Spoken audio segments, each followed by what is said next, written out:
Thank you, Jesus. Hallelujah, hallelujah, hallelujah. धन्यवाद. आमचं एकत्र येणं व्यर्थ नाही. बायबल सांगतं प्रभूमध्ये केलेले श्रम व्यर्थ होणार नाही. प्रभूचं वचन सांगतं की विश्वास ठेवणाऱ्याने हा विश्वास ठेवला पाहिजे की तो आहे आणि जो त्याला शरण येतो तो त्याला प्रतिफळ देतो. तो देव त्याला प्रतिफळ देतो. आज आम्ही प्रत्येक जण देवाच्या पायाजवळ बसलेलो आहोत. प्रभूला म्हणा मला तुझी गरज आहे, मला तुझी गरज आहे. धन्यवाद धन्यवाद धन्यवाद धन्यवाद. Hallelujah hallelujah. Thank you Jesus, thank you Jesus, thank you Jesus, thank you Jesus. आम्ही तुझे उपकार म्हणतो, आम्ही तुला उच्च करतो, आम्ही तुला धन्यवाद देतो. प्रभू आज माझ्या जीवनात माझ्या घरात देवा तुझी उपस्थिती होती. तुझं सामर्थ्य होतं, तुझा अभिषेक होतो. Hallelujah hallelujah hallelujah. Thank you Jesus, thank you Jesus, thank you Jesus, thank you Jesus. धन्यवाद ईश्वर. ऊंचा सबसे ऊंचा और ऊंचा रहे तेरा नाम. ऊंचा और ऊंचा सबसे ऊंचा रहे तेरा नाम. महिमा हो तेरी,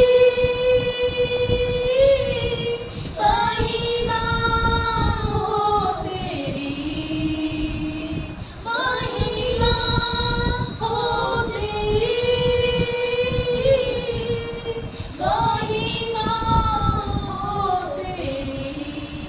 आत्मा और सच्चाई से हृदय के गहराइयों से यीशु तू ही है, तू ही है हमारा प्रभु.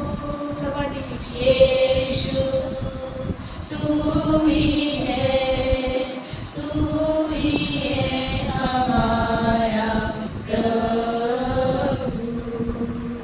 परमेश्वर तूच आमचा प्रभू आहे, तूच आमचा देव आहे, तूच आमचा जाणीव आहे, तूच आमचा उद्धार करणारा आहे, जीवनाचा अधिपती आहे.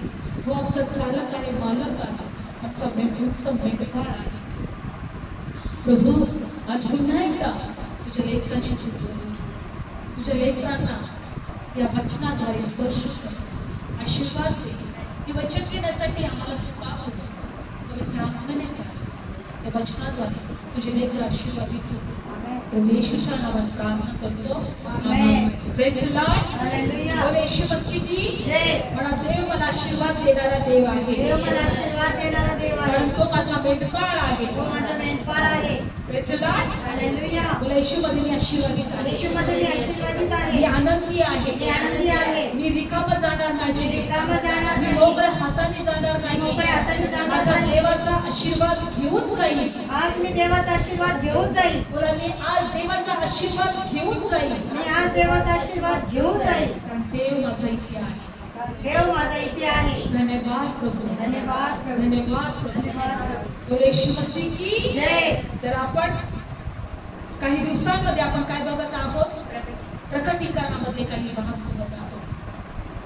आपण शेवटच्या 7व्या करणामध्ये होतो आणि मागच्या वेळेस आपण पाहिलं की ह्या पृथ्वीवर जेव्हा ह्या पृथ्वीचा अंत होणार आहे, जेव्हा या पृथ्वीचा शेवट होणार आहे, त्यावेळेस आपण या दिवसांमध्ये बघत आहोत काय घडणार आहे. Praise Lord. बघा परमेश्वर या पृथ्वीचा निर्माण करत आहे. त्याने आपल्या शब्दाने आकाश आणि पृथ्वी निर्माण केली. त्याने आपल्या हाताने मनुष्याला घडवलं. त्याने त्याचा श्वास त्याच्यामध्ये टाकला. पण बायबलमध्ये दिलेलं आहे की आजही मनुष्य देवाचं भय धरत नाही, देवाच्या उपस्थितीमध्ये येत नाही, देवाला मान देत नाही, देवाचा सन्मान करत नाही, देवाचा आदर करत नाही. प्रत्येक मनुष्य स्वतःच्या मर्जीने जगत आहे, वाईट मार्गामध्ये जगत आहे. बायबलमध्ये दिलेलं आहे या पृथ्वीवर पाप वाढलेला आहे. जसं नोहाच्या काळामध्ये बायबलमध्ये दिलंय की प्रत्येक मनुष्य पाप करत होता. काय करत होता? पाप करत होता. दुष्टाई वाढली होती. काढूया आपण परत वचन.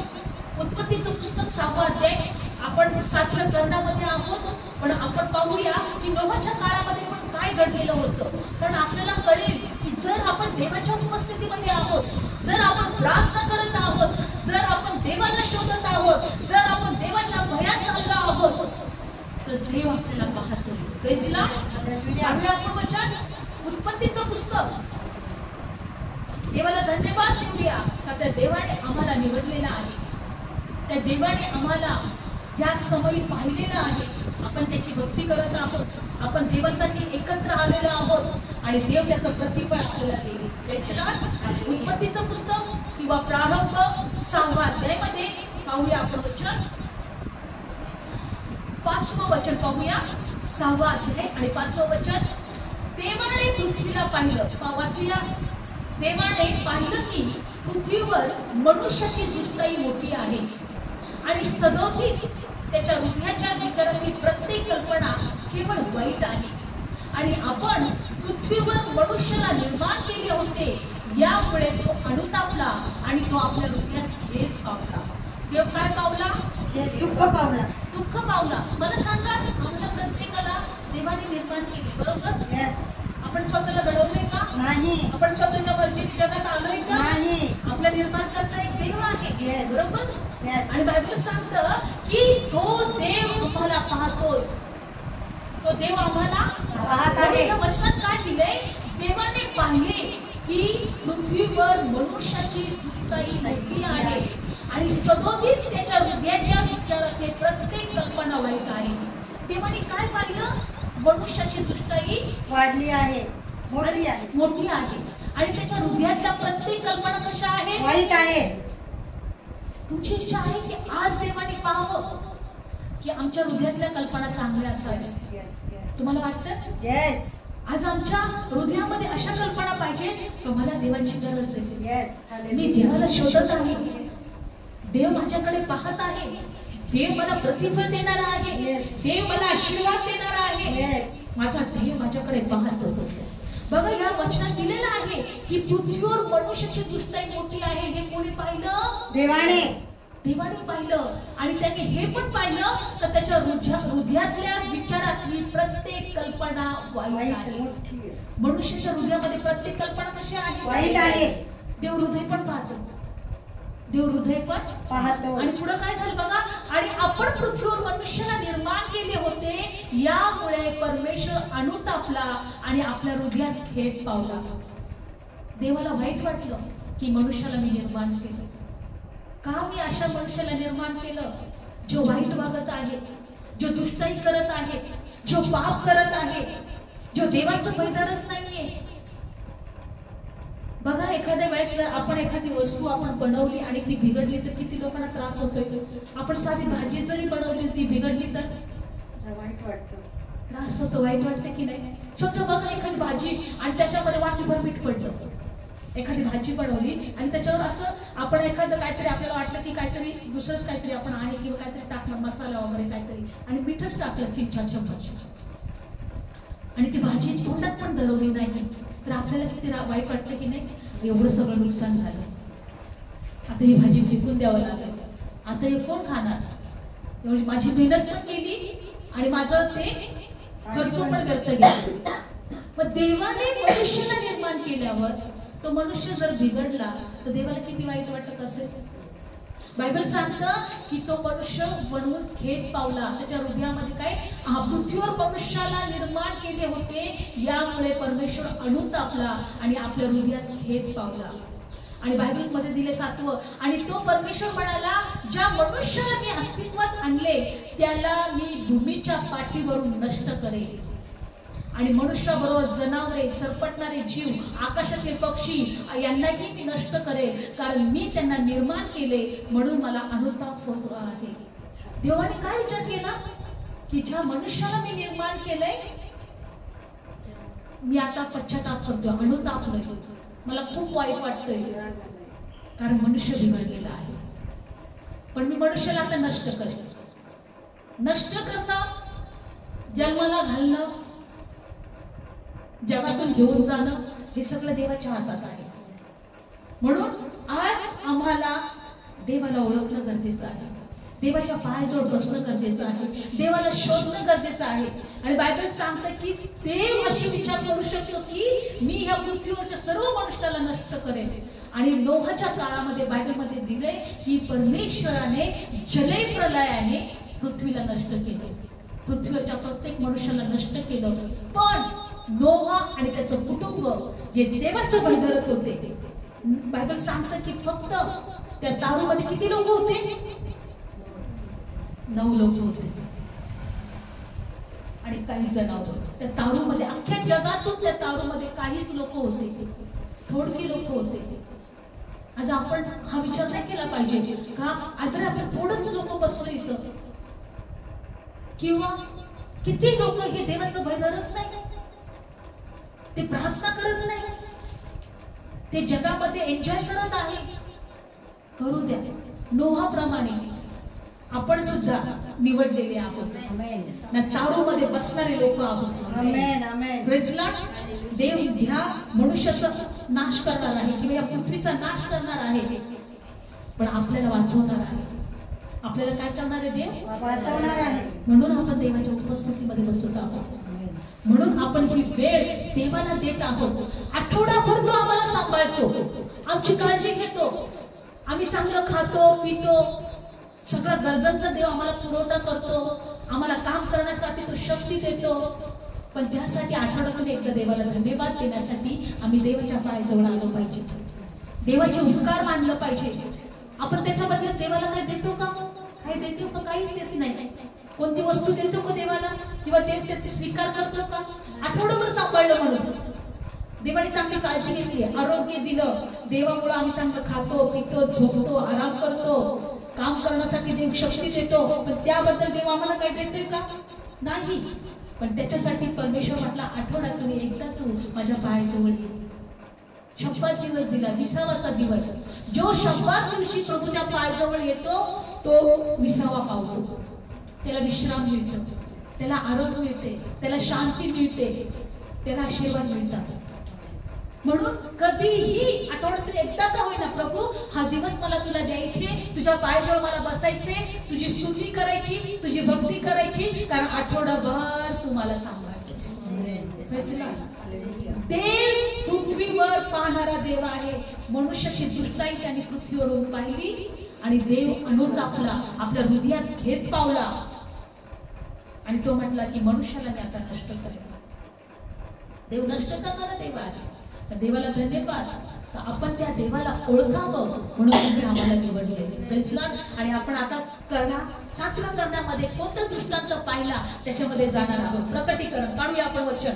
आज 7व्या करण्यामध्ये अजून कोणते दृष्टांत पाहिलेले आहेत? प्रेसिस पोलाने नाही, कोणी पाहिलं? योहानाला प्रकटीकरण झालं आणि त्याने कशा प्रकारे आपण पाहत आहोत या प्रकटीकरणामध्ये जसं जसं करणे वाचतील, जसं जसं ते शिक्के फोडण्यात येतील, हो की नाही, तसं तसं या पृथ्वीवर एक एक भाग नष्ट केला जाणार आहे. या पृथ्वीवर संकट येणार आहे, या पृथ्वीवर क्लेश वाढणार आहे. आणि म्हणून आपल्याला देवाच्या आश्रयामध्ये राहणं गरजेचं आहे, कारण जो परात्पराच्या गुप्तस्थळी राहतो, सर्व समर्थाच्या छायेत राहतो, तो सर्व समर्थाच्या छायेमध्ये राहतो. प्रकटीकरण काढूया आपण वचन आणि आपण 14 अध्यायामध्ये जाणार आहोत. प्रकटीकरण 14 अध्यायामध्ये बघा, यामध्ये सुद्धा आपण 7व्या कर्णामध्ये आहे. देवदूत 7वा कर्णा वाजवतो आणि 7वा कर्णा वाजवल्यानंतर पृथ्वीवर काय होणार आहे हे आपण बघत आहोत. Praise the Lord. हालेलुया. पृथ्वीवर काय होणार आहे हे आपण बघत आहोत. हालेलुया. Thank you Jesus. तर आपण पाहूया 7व्या कर्णामध्ये काय होणार आहे. 14 वचन. प्रकटीकरण 14 वचन. तेव्हा पहा, कोकरा सियोन डोंगरावर उभा असलेला माझ्या दृष्टीस पडला आणि ज्याच्या कपाळावर त्याचे नाव आणि त्याच्या बापाचे नाव लिहिलेले आहे अशी 144,000 माणसं त्याच्या पाशी होते. Praise Lord. कोकरा कोण आहे? प्रभू येशू. तो आमच्यासाठी कोकरा बनला, तो एक पापाचा बलिदान बनला, पापाचा अर्पण बनला, कारण की आम्हाला सार्वकालिकाचं जीवन मिळावं. म्हणून बायबल सांगतं की हा कोकरा सियोन डोंगरावर उभा राहिलेला त्यांनी पाहिला. योहानाने पाहिला. कुठं उभा राहिलाय? सियोन डोंगरावर. आणि बायबल मध्ये दिले की ज्यांच्या कपाळावर त्यांचे ते काही लोक त्याच्या बरोबर होते, ज्यांच्या कपाळावर त्याचं नाव, त्याच्या बापाचं नाव होतं, असे 144,000 माणसं त्याच्यापाशी होते.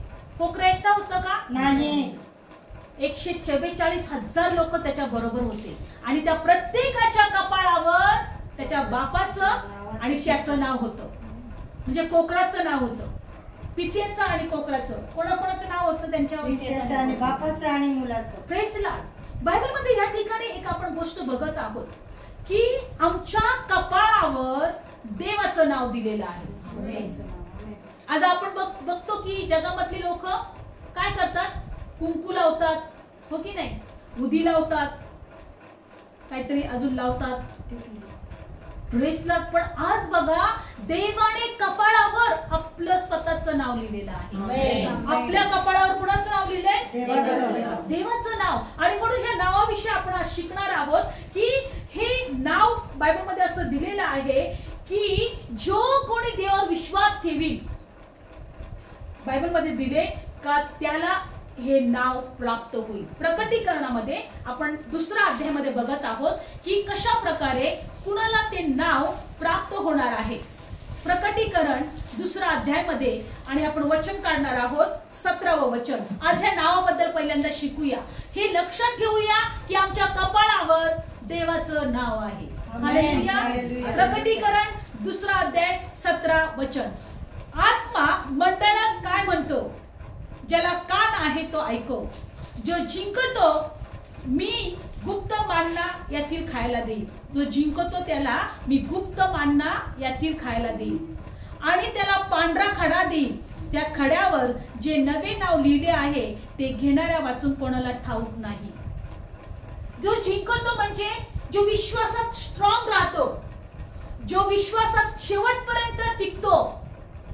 काहीही प्रसंग आला, कितीही संकट आले, कितीही त्रास झाले, बायबल मध्ये दिलेला आहे का तो देवाचं नाव घ्यायचं सोडत नाही, विश्वास करायचा सोडत नाही, देवावर विश्वासामध्ये राहतो, विश्वास ठेवून जगतो. बायबल मध्ये दिले की त्याला काय मिळतं बघा? गुप्त मान्ना. त्याला खायला मिळेल. त्याला काय मिळेल? गुप्त मान्ना. आणि बायबल मध्ये दिले की त्याला एक पांढरा खडा देईल आणि त्या खड्यावर जे नवे नाव लिहिले आहे ते घेणाऱ्या वाचून कोणाला ठाऊक नाही.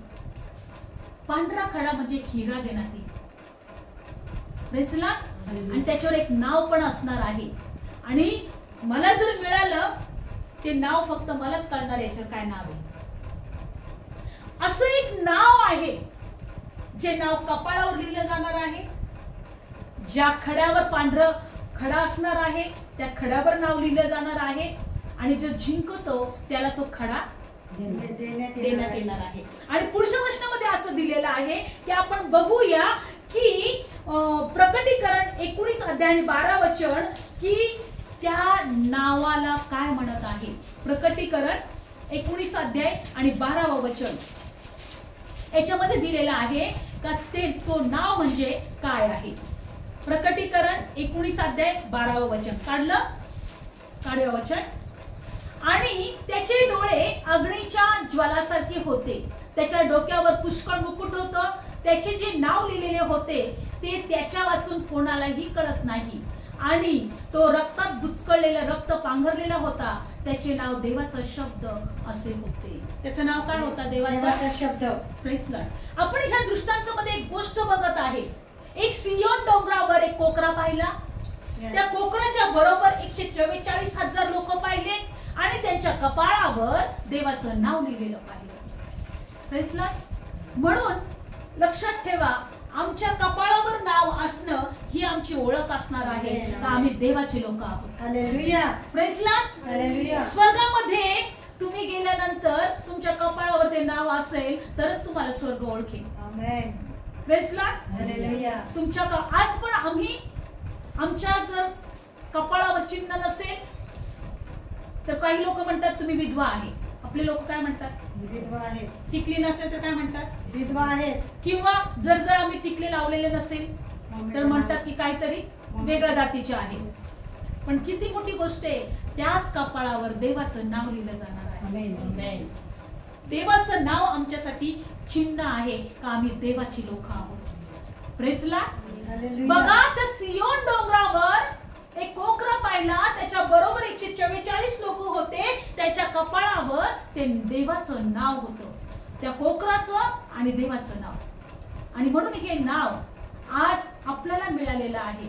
आणि बायबल सांगतं की त्याच नावाचा खडा, पांढरा खडा, शुभ्र पांढरा खडा आम्हाला देण्यात येणार आहे. ते नाव फक्त आम्हालाच कळणार आहे, दुसरं कोणालाही नाही.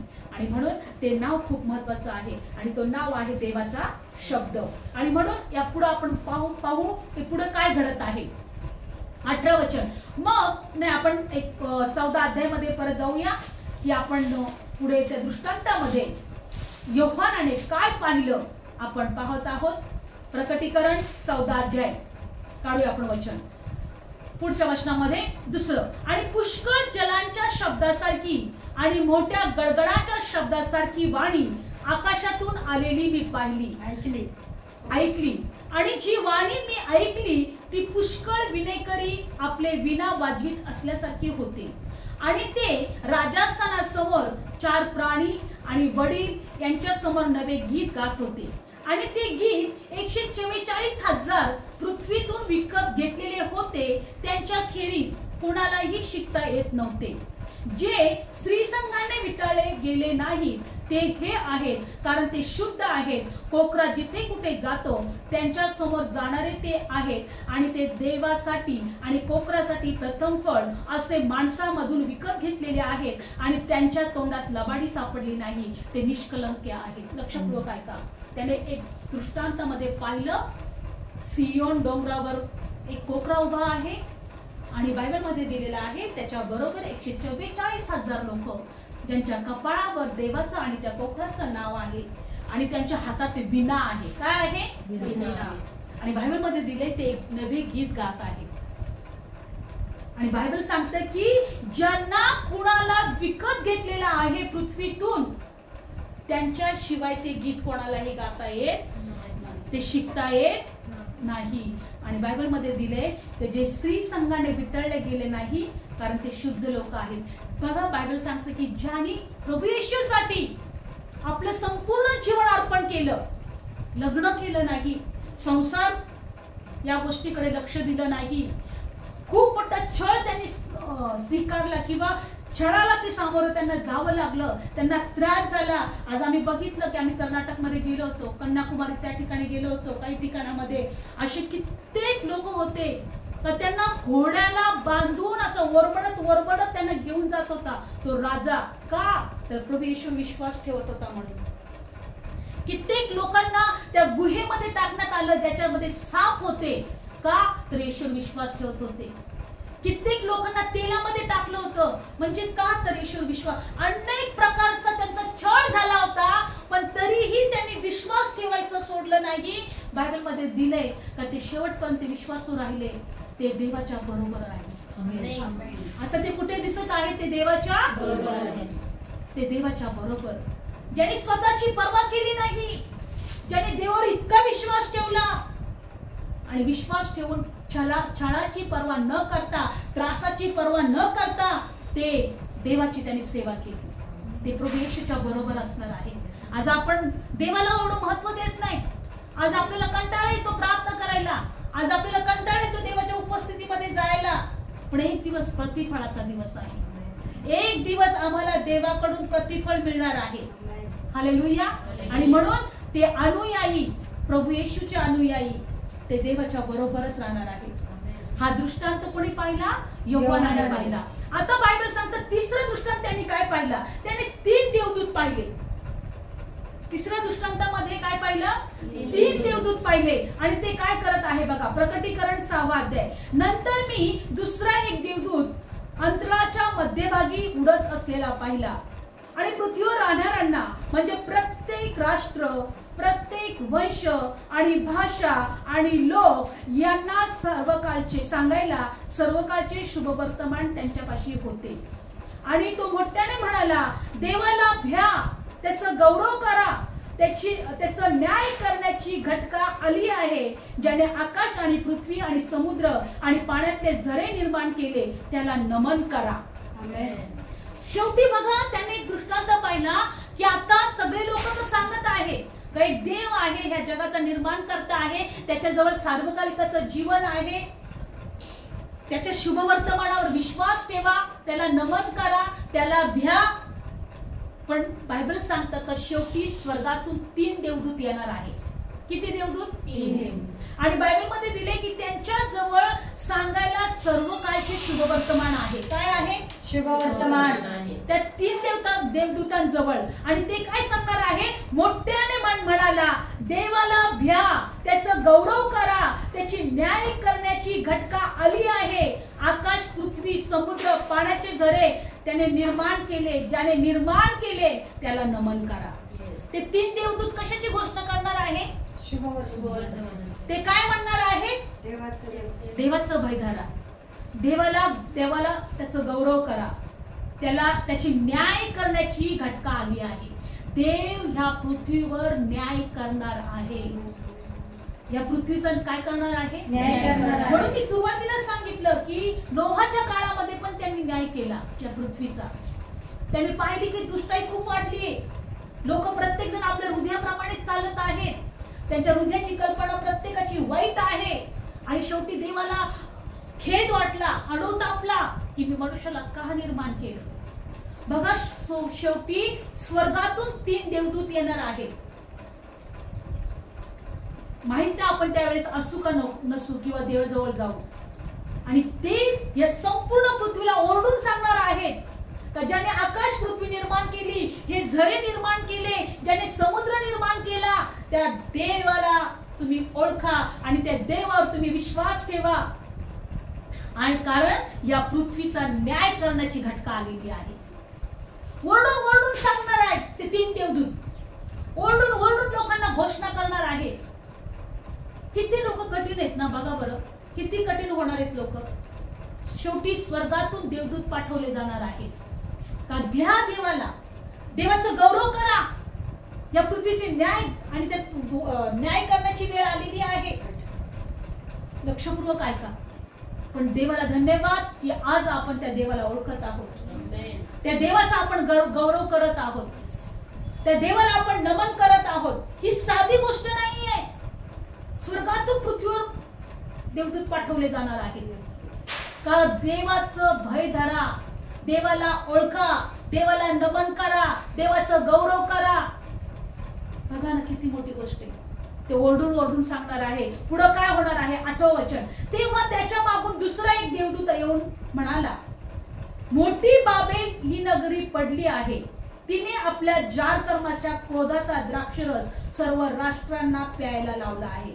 एक दुसरा देवदूत मोठ्याने ओरडत म्हटला, मोठी बाबेल ही नगरी पडली आहे. फेसला आज जर तुम्ही पाहिलं की बाबेल नगर का म्हटलं आहे, तुम्हाला माहिती की आम्ही जे येशूवर विश्वास ठेवणारे आहेत, देवाचं नगर, जे पवित्र नगर आहे, आत्मिक नगर आहे, हे येरुशलेम, हे देवाचं आत्मिक नगर येरुशलेम आहे. येरुशलेम त्याचं नाव आहे, आत्मिक येरुशलेम. ज्या नगराच्या आम्ही रहिवासी किंवा ज्या नगरासाठी प्रभूने आम्हाला निवडलेलं आहे, ते आम्ही हे नगर आमच्या हृदयात आता आहे. पण ह्या पृथ्वीचा नाश झाल्यानंतर स्वर्गामधले येरुशलेम असणार आहे. स्वर्गामध्ये ते येरुशलेम नगर तसंच बायबलमध्ये दिले. हे जे बाबेल हे नगर आहे, हे नबुकद्रेस राजाच्या काळामध्ये होतं. ह्या नगरामध्ये सगळी दुष्टाई चालत होती, पाप आहे. तसं हे श्रापित नगर आहे. हे काय आहे? आत्मिक रीतीने ज्या श्रापित नगरामध्ये सर्व अंधकारचं काम चालतंय, असं दिलेलं आहे एका वचनामध्ये की ह्या नगरामध्ये सर्व अंधकारचं काम चालू आहे. आणि बायबल मध्ये दिले की ह्या स्वर्गदूताने कोणती घोषणा केली की हे बाबेल नगर पडलं आहे. आज आम्ही येरुशलेमच्या नगरामध्ये आहोत आत्मिक रीत्याने. पण दुसरं अंधकारचं राज्याचं नगर जे आहे ते कोणतं नगर आहे? एशियाचं पुस्तक 21 अध्याय. आपण परत याच्यामध्ये हात ठेवूया आणि ते बाबेल नगर कसं आहे आपण पाहणार आहोत. एशियाचं पुस्तक 21 अध्याय. एशियाचं पुस्तक 21 अध्याय.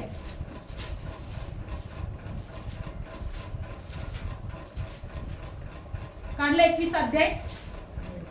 एशियाचं पुस्तक आणि 9वं वचन वाचा. आणि पहा, जोडी जोडीने चालणाऱ्या घोड्यांचं एक सैन्य येत आहे आणि तो उत्तर करीत म्हणतो, पडली बाबेल पडली आणि तिच्या देवांच्या सगळ्या कोरीव मूर्ती त्याने भूमीवर टाकून दिल्या आहेत. Praise God. म्हणजे हे दृष्टांत एशियाच्या पुस्तकामध्ये दाखवलं होतं का बाबेल नगर हे पडणार आहे. आता एशियाचं पुस्तक 63 अध्यायामध्ये जाणार आहोत. एशिया 63 अध्याय. काढला एशिया 63 अध्याय.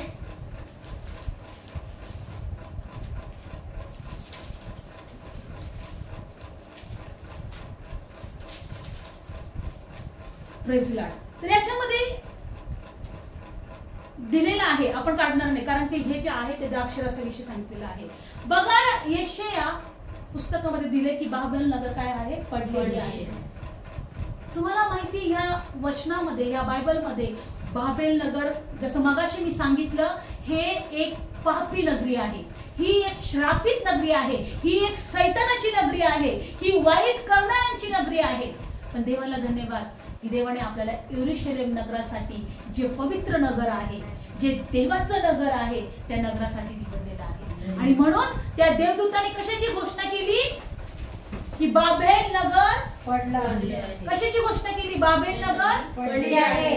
मग तुम्हाला बाबेल नगर मध्ये राहायचं का यरूशलेम नगर मध्ये राहायचं हे ठरवायचं आहे. Praise Lord.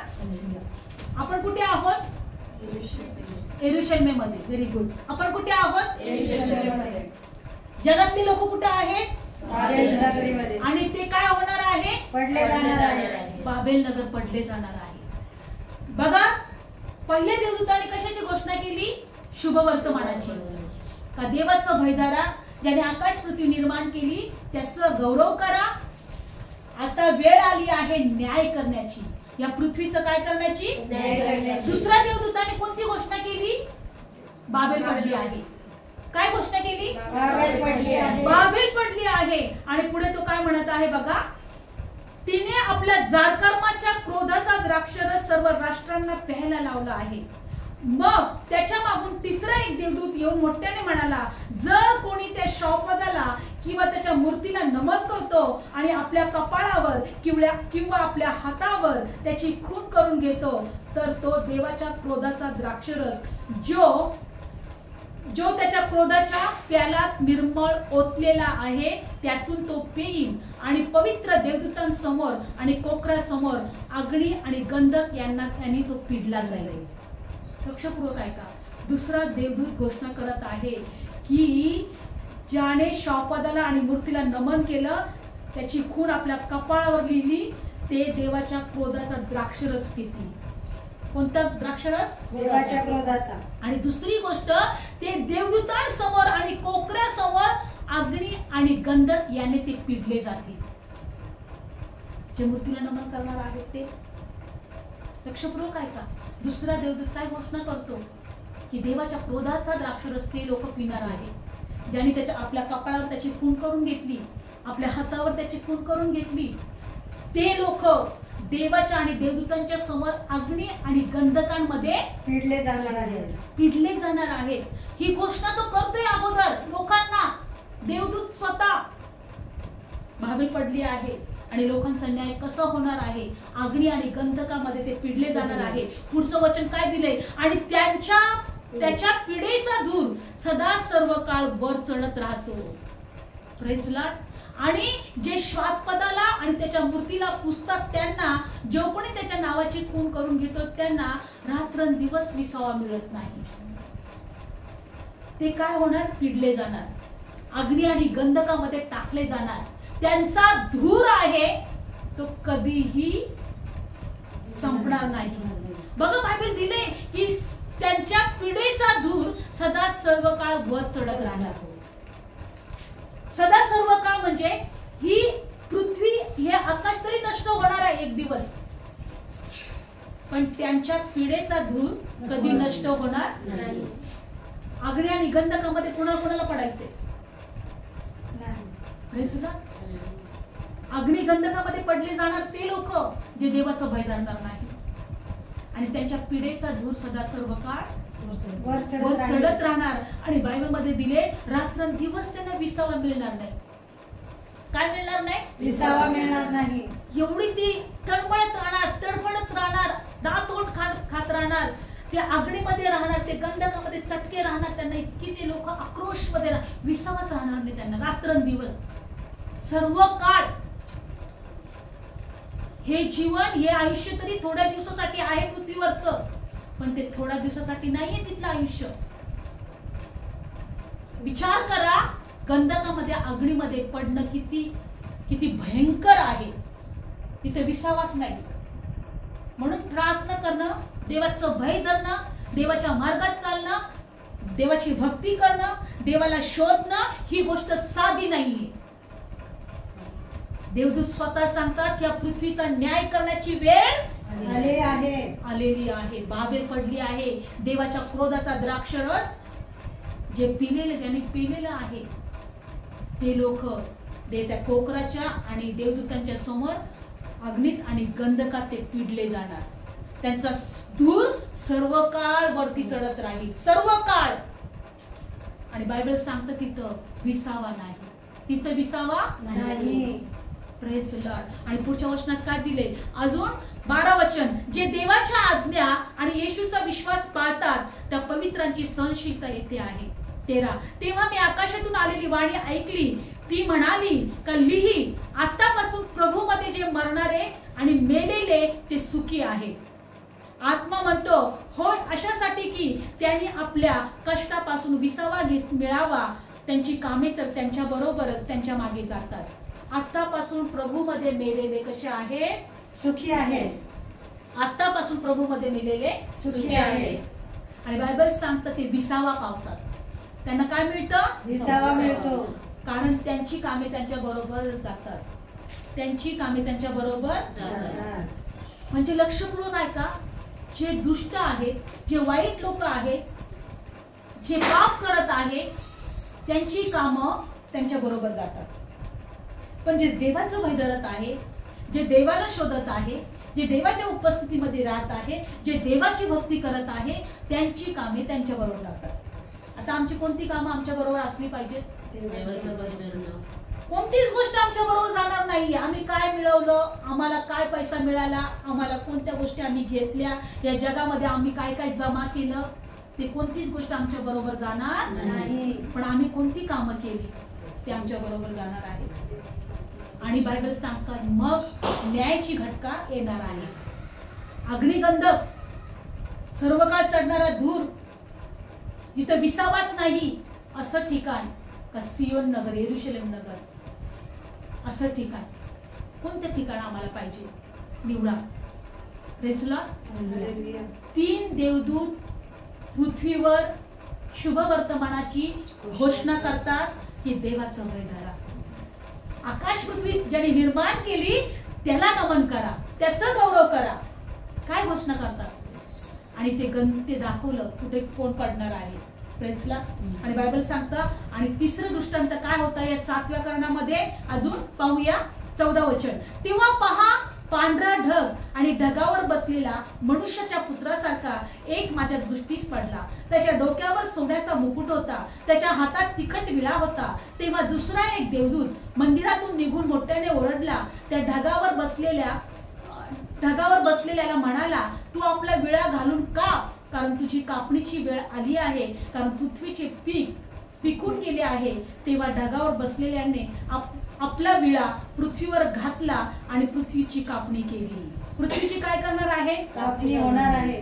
पृथ्वीची कापणी होणार आहे. योहान शुभ वर्तमान याच्यामध्ये दिलेला आहे. योहानाने प्रभू येशू ख्रिस्ताचा जो पहिले येणारा तो बाप्तिस्मा करणारा योहान याने म्हटला की गहू आपल्या कोठारात साठवले जाणार आहे आणि भुसा अग्नीमध्ये.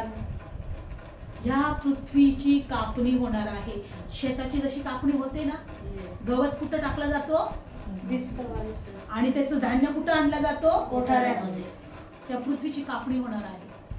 त्याने काय दृष्टांत पाहिला का एक मनुष्याच्या पुत्रासारखा एक दृष्टीस पडला. त्याच्या डोक्यावर सोन्याचा मुकुट होता, त्याच्या हातात तिखट विळा होता आणि एक देवदूत त्या मंदिरातून निघून येतो आणि तो त्या ढगावर बसलेल्या त्या मनुष्याच्या पुत्राला काय म्हणतो, तू आपला विळा घालून काप, कारण तुझी कापणीची वेळ आली आहे, कारण पृथ्वीचे पीक पिकून गेले आहे.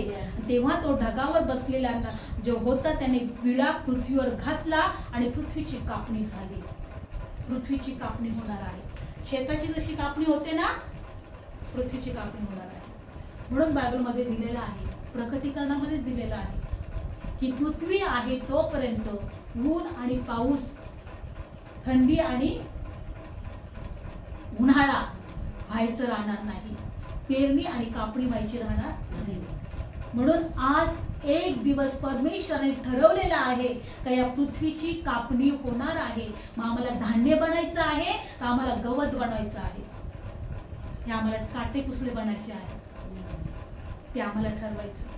पृथ्वीची काय होणार आहे, कापणी होणार. 17. मग दुसरा देवदूत आकाशातून मंदिरातून निघाला आणि त्याच्या जवळ तिखट विळा होता आणि दुसरा एक देवदूत वेदीपासून निघाला, त्याला अग्नीवर अधिकार होता आणि ज्याला तिखट विळा होता त्याला तो मोठ्याने हाक मारून म्हणाला, तू आपला तिखट विळा घालून पृथ्वीचे द्राक्षवेलीचे घोस काप, कारण तिची द्राक्ष पिकली आहे. तेव्हा देवदूताने आपला विळा पृथ्वीत घातला आणि पृथ्वीचं द्राक्षवेल कापले आणि देवाच्या क्रोधाच्या मोठ्या द्राक्ष कुंडात टाकली. ते द्राक्ष काय टाकले, द्राक्षकुंड. हा, आणि ते द्राक्षकुंड नगराबाहेर तुडवले गेले. तेव्हा घोड्यास लगामास पोचले इतके रक्त कोसापर्यंत द्राक्षकुंडातून बाहेर पडले. द्राक्षकुंडामध्ये द्राक्ष टाकले जाणार आहे. तू काय कर, पृथ्वीचे घोस कापून टाक. Press Lord. बायबल सांगतं योहान 15 अध्यायामध्ये येशू म्हटला का मी द्राक्षवेल आहे, तुम्ही माझे फाटे आहात, तुम्हाला फळ देण्यासाठी मी निर्मळ करेन. पण काही द्राक्ष बायबलमध्ये दिले, काही द्राक्ष कडू आहेत. येशूचं पुस्तक काढणार नाही, त्याच्यामध्ये 2 प्रकारचे द्राक्ष दाखवलेले आहेत, कडू द्राक्ष आणि गोड द्राक्ष. म्हणून बायबल सांगतं की येशू ख्रिस्त म्हटला मी द्राक्षवेल आहे, तुम्ही माझे फाटे आहात. आपण त्या द्राक्षवेलाला लावलेला आहोत, ज्याचे फाटा कोण आहे, आपलं ज्याचा वेल कोण आहे, प्रभू येशू आहे. आणि आपल्याला फळ देण्यासाठी प्रभूने आपल्याला स्वतःला जोडलेला आहे. पण जो द्राक्षवेल, जो फाटा येशू ख्रिस्ताच्या द्राक्षवेल, जो त्याचा तो जो द्राक्षवेल आहे त्याला जोडलेला नाही, तो फळ देणार नाही, तो फळ देणार नाही. आणि वेळ येणार आहे का ते घोस कापण्याची, ती द्राक्षवेळाचे घोस कापण्याची. म्हणून येशूने आम्हाला त्याच्या वेलाला जोडलेलं आहे. पृथ्वीची कापणी होणार आहे. 3 दृष्टांत पाहिले आपण या 7व्या कर्णामध्ये. पहिला कोकरा, त्याच्या अनुयायी. दुसरा दृष्टांत 3 देवदूत पृथ्वीवर उतरणार आहे. एक पहिला घोषणा करेल, एक सांगणार बाबेल पडली आहे, तिसरा सांगाल का बाबेलचं काय होणार आहे, तिचा शेवट काय होणार आहे, आणि तिसरा बायबलमध्ये दिले की तिसऱ्या दृष्टांतामध्ये पृथ्वीची कापणी होणार आहे. हे 3 दृष्टांत आपण पाहिले. 7व्या कर्णामध्ये हे दृष्टांत योहानाने पाहिले, या पृथ्वीवर काय घडणार आहे. देवाला धन्यवाद की जो धूर युगानुयुग चढणार आहे, त्या अग्नीमध्ये, गंधकामध्ये काही लोक टाकले जाणार आहे, त्या पिढेमध्ये. देवाला धन्यवाद की आपण त्याच्यापासून सुटणार आहोत. कारण का, आपण देवाचं भय धरत आहोत, देवाच्या उपस्थितीमध्ये आहोत, देवाला शोधत आहोत, देवाची भक्ती करत आहोत. रोज देवाला म्हणत आहे की प्रभू मला तुझ्या राज्यासाठी तयार कर, मला तुझ्या राज्यासाठी तयार कर. आपण डोळे बंद करूया.